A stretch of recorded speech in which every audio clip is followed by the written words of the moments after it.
প্রথা মেনেই গ্রীষ্মকালের পর আসে বর্ষাকাল, তাই বর্ষাকালের আগমনী বার্তা আজ হয়তো প্রকৃতি দিয়ে দিচ্ছে। যেভাবে বৃষ্টি ঝরে ঝরে পড়ছে, আষাঢ় শ্রাবণ অনেকের কাছেই হয়তো আনন্দের কাল, বৃষ্টি হয়, আবার অনেকের কাছে অতিরিক্ত বৃষ্টির জন্য অনেক সমস্যাও হয়। তো যাই হোক, বৃষ্টি পড়ছে সারাদিন, আজ কালও হয়তো পড়বে। তো এই সমস্যা আনন্দ এই নিয়ে থাকতে হবে, কিছু করার নেই।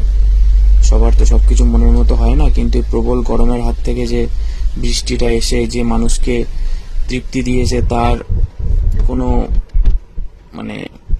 ভাষা নেই মুখে প্রকাশ করার মতো। মানুষ অনেক শান্তি পেয়েছে। তো যাই হোক, আজ এই বৃষ্টিমুখর দিনে মানুষ খেতে অনেক কিছুই ভালোবাসে। কেউ কেউ তেলে ভাজা খায়, কেউ কেউ খিচুড়ি খায়, কেউ কেউ আবার বিরিয়ানি খায়।